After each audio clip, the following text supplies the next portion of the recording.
viewers. In this particular video, what we're going to be talking about is the t-distribution as it relates to hypothesis testing.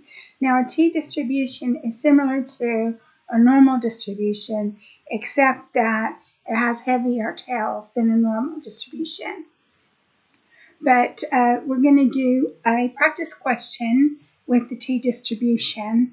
So the practice question is, a researcher comparing the effectiveness of two teaching methods in small classes would use a t-test to determine whether the observed difference in mean test scores is significant.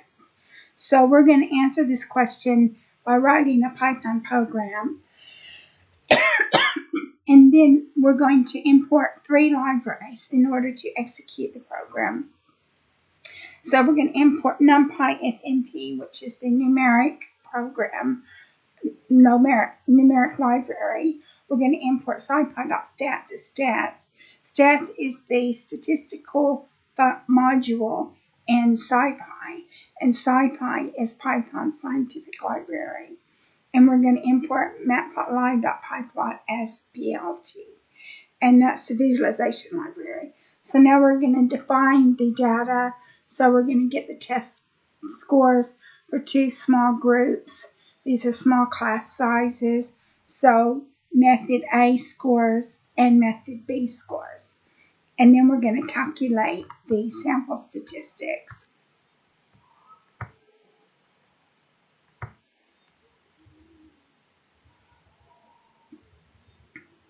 So mean A equals the mean of method A scores. Mean B is the mean of method B scores. STDA is the standard deviation of method A with a degree of freedom of 1. Standard deviation of B is the standard deviation of B with a degree of freedom of 1. NA is the length of the test scores, and NB is the length of B test scores. So now we're going to perform a 2-sample t-test. So t-statistic, p-value equals stats.t-test underscore IND brackets method A scores, method B scores equal var equals false. So it's also called a Welch's t-test. The t-test underscore end means they're independent values. And so whenever you perform a t-test, they also have something called a paired t-test. And you need to make sure that when you're running the t-test, that you're using the correct t-test for what you're doing. And this t-test is an end, I think it means independent. So we're going to print our results. So we're going to print method, mean of method A, mean of method B, the t-statistic, and the p-value.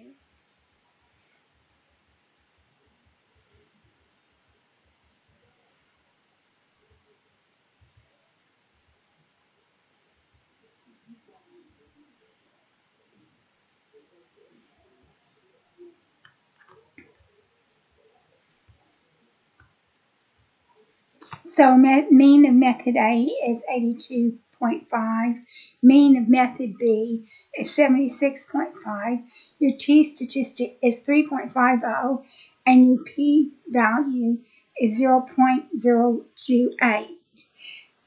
0.0028. And so the p-value is less than the alpha of 0.05, so that means the null hypothesis has to be rejected, and there is a significance difference in the means of the scores. So we do a box plot, and you can see that the scores on method A are higher than the scores on method B, and you can see that on the chart. But we're going to go back and we check the p-value. If the p-value is less than 0.05, it says you reject the null hypothesis. there's a significant difference in the mean test scores, and so that's what we got. So now we're going to visualize the data, and we're going to put it in a box plot. So the data equals mean A scores, comma, mean B scores, and labels equals method A, method B. And then we're going to plot the graph. PLT.figure brackets fig size equals 6, 4.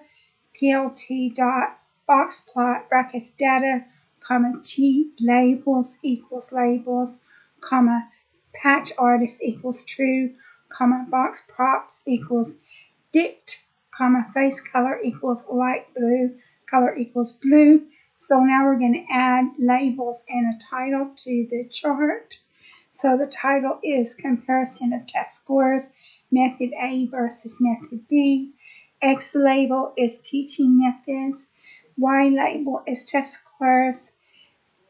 And the grid is axis equals Y. Line style equals dash. Alpha equals 0.7.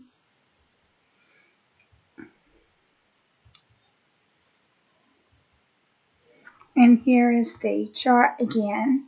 So you can see that the method A reveals better scores than method B. So ideally method A would be the